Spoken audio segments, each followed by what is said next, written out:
ಎಲ್ರಿಗೂ ನಮಸ್ಕಾರ. ನಾನು ನಿಮ್ಮ ಡಿ.ವಿ. ವಾಯ್ಸ್ ಕರಿಯಪ್ಪ. ಇವತ್ತು ಕೊಪ್ಪಳ ಜಿಲ್ಲೆ ಕಾರಟಗಿ ಪುರಸಭೆಯ ಅಲ್ಲಿ ಕೆಲಸ ಮಾಡ್ತಾ ಇರ್ತಕ್ಕಂಥ ಕೆಲಸಗಾರರ ಬಗ್ಗೆ ಮಾತಾಡ್ತೀನಿ. ಯಾಕೆಂದರೆ ಸುಮಾರು 10 ರಿಂದ 12 ವರ್ಷಗಳ ಕಾಲ ಅತಿ ಕಡಿಮೆ ಹಣಕ್ಕೆ ಕೆಲಸ ಮಾಡಿರ್ತಕ್ಕಂಥ ವ್ಯಕ್ತಿಗಳ ಪರ ಇರಬೇಕಾಗಿರ್ತಕ್ಕಂಥ ಪುರಸಭೆ ಇವತ್ತು ಬೇರೆ ಬೇರೆಯ ರೀತಿಯಿಂದ ಅವರನ್ನ ಆ ಒಂದು ಪಾಲಿಕೆಯಿಂದ ಹೊರಗೆ ಹಾಕಬೇಕು, ಅಂದ್ರೆ ಆ ಪುರಸಭೆಯಿಂದ ಹೊರಗೆ ಹಾಕಬೇಕು ಅಂತ ಡಿಸೈಡ್ಗಳು ನಡೀತಾ ಇದ್ದಾವೆ. ಯಾಕಂದ್ರೆ ಇದು ಟೆಂಡರ್ ಪ್ರಕ್ರಿಯೆಯಲ್ಲಿ 5 ಜನರ ಒಂದು ಕಾಯ್ದೆ ಬಂದಿದೆ, ಅಥವಾ 5 ಜನರನ್ನು ತೆಗೆದುಕೊಳ್ಬೇಕು ಅನ್ನೋ ಒಂದು ನಿರ್ಧಾರ ಬಂದಿದೆ ಅನ್ನೋ ಒಂದು ಉದ್ದೇಶದಿಂದ ಈ ವಿಡಿಯೋ ಮಾಡ್ತಾ ಇದ್ದೀನಿ. ಆ ವಿಡಿಯೋಗೆ ಸಂಬಂಧಪಟ್ಟಿರ್ತಕ್ಕಂಥ ಪ್ರತಿಯೊಂದು ಸಹ ಪಕ್ಕದಲ್ಲಿ ಬರ್ತಾ ಇದೆ, ನೀವೆಲ್ಲರೂ ನೋಡ್ಬೋದು.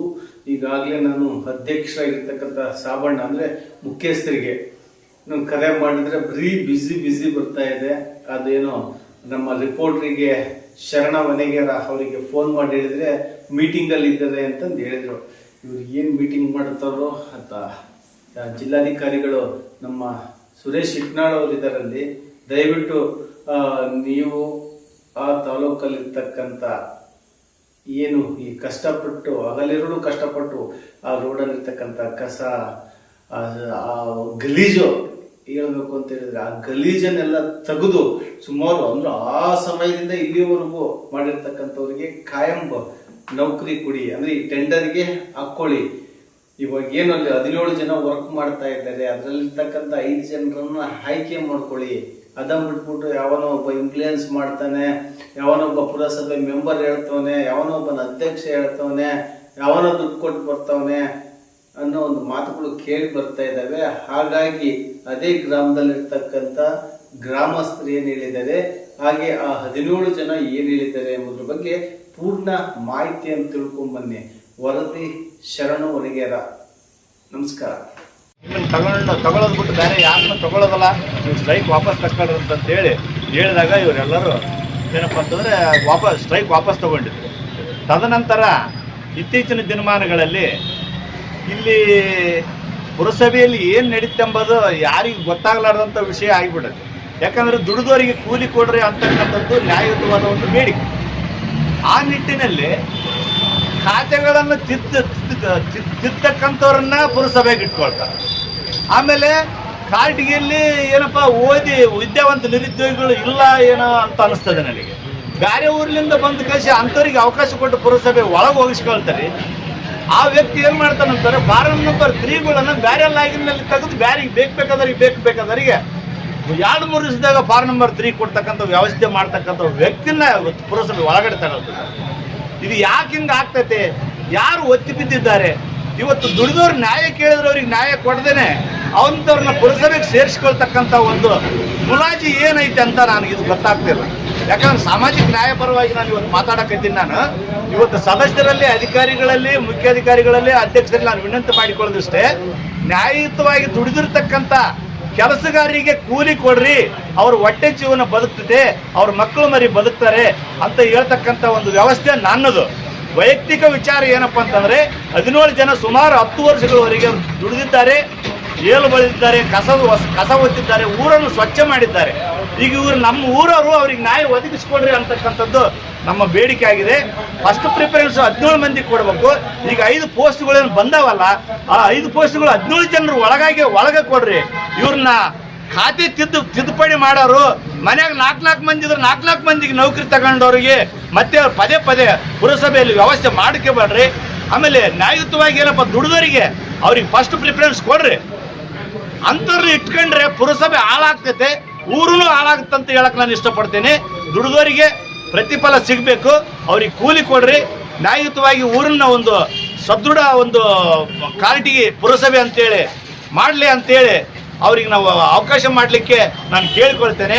ಇವತ್ತು ಮುಖ್ಯಾಧಿಕಾರಿಗಳು GB ಮೀಟಿಂಗ್ನಲ್ಲಿ ಹೇಳಿದ್ರಂತಂಬ ಸುದ್ದಿ ಗೊತ್ತಾಯಿತು. ನಾನು ಈ ಹಿಂದೆ ಮೀಟಿಂಗ್ನಲ್ಲಿ ಸ್ಟ್ರೈಕ್ ಮಾಡ್ತಕ್ಕಂಥ ಸಂದರ್ಭದಲ್ಲಿ 17 ಮಂದಿನ ಫಸ್ಟ್ ತಗೊಳ್ತೀನಿ, 17 ಮಂದಿ ಆದ ನಂತರ ಬೇರೆದವ್ರನ್ನ ತಗೊಂತಾರೆ ಅಂತಂತ ಹೇಳಿದ್ರು ಅಂತಂತೇಳಿ ಪ್ರಸ್ತಾವನೆ ಇಟ್ಟಾಗ ಇನ್ನು ಉಳಿದಿರ್ತಕ್ಕಂಥ ನಮ್ಮ ಊರಿನ ಪುರಸಭೆ ಸದಸ್ಯರುಗಳಲ್ಲಿ ವಿನಂತಿ ಮಾಡಿಕೊಳ್ತೇನೆ, ಯಾವುದೇ ಆಮಿಷಕ್ಕೆ ಒಳಗಾಗದೆ ದುಡಿದವರಿಗೆ ಕೂಲಿ ಕೊಟ್ಟು ಅವ್ರನ್ನ ಒಳಗಡೆ ತಗೊಳ್ರಿ ಅಂತೇಳಿ ಎಲ್ಲ ಸದಸ್ಯರುಗಳಲ್ಲಿ ಮತ್ತು ಅಧ್ಯಕ್ಷರಲ್ಲಿ, ಉಪಾಧ್ಯಕ್ಷರಲ್ಲಿ ಮತ್ತು ಮುಖ್ಯಾಧಿಕಾರಿಗಳಲ್ಲಿ ವಿನಂತಿ ಮಾಡಿಕೊಳ್ತೇನೆ. ಈ ಒಂದು ವಿಷಯವಾಗಿ ನನಗೆ ಮಾತನಾಡಲು ಅವಕಾಶ ಮಾಡಿಕೊಟ್ಟಿರ್ತಕ್ಕಂಥ ಎಲ್ಲ ನನ್ನ ಪತ್ರಿಕಾ ಮಾಧ್ಯಮದವರಿಗೂ ಮತ್ತು ಸಿಬ್ಬಂದಿ ವರ್ಗಕ್ಕೂ ಅಧ್ಯಕ್ಷರಿಗೆ ನಾವು ವಂದಿಸುತ್ತಾ ನನ್ನ ಒಂದೆರಡು ಮಾತುಗಳನ್ನು ಮುಗಿಸ್ತೇನೆ. ಆಮೇಲೆ ಸೀನಿಯರ್ ಅಂತ ತಗೊಂಡಿವಂತಾರಂತೆ, ಯಾರೋ ಸೀನಿಯರ್ ವ್ಯಕ್ತಿ ಇನ್ನೂ ಒಂದು ಪತ್ರಿಕೆ ಮಾಧ್ಯಮದವರು ಮತ್ತೆ ಪ್ರಶ್ನೆ ಮಾಡಿದಾಗ ನಾನು ಮಾತಾಡ್ಬೇಕಾಗ್ತದೆ. ನಾನು ಪತ್ರಿಕಾ ಮಾಧ್ಯಮದವರು ಮತ್ತೊಮ್ಮೆ ಕೇಳಿದಾಗ ನಾನು ಹೇಳಕ್ ಇಷ್ಟಪಡ್ತೇನೆ, ಇಲ್ಲಿ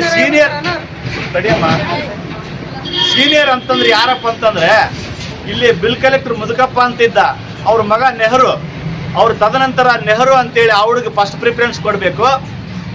ಎರಡನೇದಾಗಿ ಇಲ್ಲಿ ಇರ್ತಕ್ಕಂಥ ಬೂದಪ್ಪ ಅಂತೇಳಿ ಸುಮಾರು ಈ ಕೆಲಸ ಮಾಡೋದ್ರಲ್ಲಿ ಹೆಬ್ಬಟ್ಟನ್ನು ಕಳ್ಕೊಂಡಿದ್ದ ನಮ್ಮ ವ್ಯಕ್ತಿ. ಆ ವ್ಯಕ್ತಿ ಹೆಬ್ಬಟ್ಟು ಕಳ್ಕೊಂಡಾಗ ಆತ ಕೆಲ್ಸಕ್ಕೆ ಬರ್ದಾನೆ ಆತ ಮನೆಯಲ್ಲಿ ಇದ್ಕೊಂಡಿದ್ದ. ಹಂಗೆ ಬರಬೇಕಪ್ಪ ನೀನು ಅಂತಂದಾಗ ಆತ ಪುರಸಭೆಯಲ್ಲಿ ಕೆಲಸ ಮಾಡಿದ. ಆತಗೂ ಬೇಡಪ್ಪ ನೀನು ವಯಸ್ಸಾಗಿದ್ದು ಸಾಕಂತಂದಾಗ ಅಂಥ ಸಂದರ್ಭದಲ್ಲಿ ಆತ ಯಾವುದೇ ರೀತಿಯ ಸರ್ಕಾರದ ಸವಲತ್ತು ಸಿಗಲಿಲ್ಲ.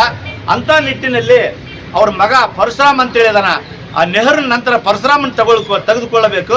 ಆ ನಂತರ ಇನ್ನುಳಿದಂಥ ಈ ಪೋಸ್ಟ್ ಏನು ಸೆಲೆಕ್ಟ್ ಆಗಿದ್ದೇವಲ್ಲ, ಐದು ಪೋಸ್ಟ್ಗಳನ್ನು ತಗೋಬೇಕಂತ ಹೇಳಿದಾರಲ್ಲ, 5 ಪೋಸ್ಟ್ಗಳು ಯಾರಪ್ಪ ಅಂದ್ರೆ 17 ಮಂದಿ ದುಡಿತಾ ಇದಾರಲ್ಲ. ಈಗ 10 ವರ್ಷದಿಂದ ಮಾಡಿ ದುಡಿಯಾಕತ್ತಾರಲ್ಲ, ಅವ್ರನ್ನ ಫಸ್ಟ್ ತಗೊಳ್ರಿ, ಅವ್ರಿಗೆ ಪ್ರಿಫರೆನ್ಸ್ ಕೊಡ್ರಿ. ಆ ನಂತರ ನೀವು ಯಾರಿಗಾದ್ರೂ ಕೊಟ್ಕೊಳ್ಳಿ, ಅದಕ್ಕೆ ನಮ್ಮ ಅಭ್ಯಂತರ ಇಲ್ಲ ಅಂತ ಹೇಳ್ತಾ ಈ ಪತ್ರಿಕಾ ಮಾಧ್ಯಮಕ್ಕೆ ಒಂದು ವಿಶೇಷ ಸೂಚನೆಯನ್ನು ಕೊಟ್ಟು ನನ್ನ 2 ಮಾತುಗಳನ್ನು ಮುಗಿಸ್ತೇನೆ.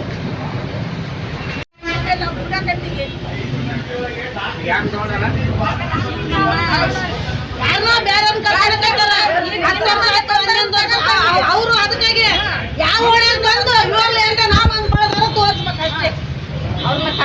ನಮ್ಕಿನ ಸೀನಿಯರ್ ಅಂತ ಹೇಳಕತ್ತಾರ ಅವ್ರು ಬಂದು ಯಾವ ಚಾ ಕೊಡಕಲ್ಲ, ನೀರು ಕೊಡಕಲ್ಲ, ನಾವು ಮಾಡಿದ್ವಿ ಅವ್ರು ಬಂದು ಮಾಡಿದ್ವಿ, ಅವ್ರು ತೋರಿಸ್ಬೇಕು.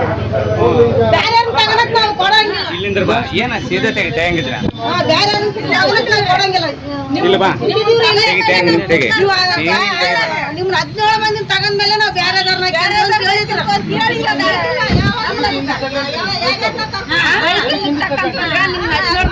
ಮಂದಿ ತಗೊಂಡು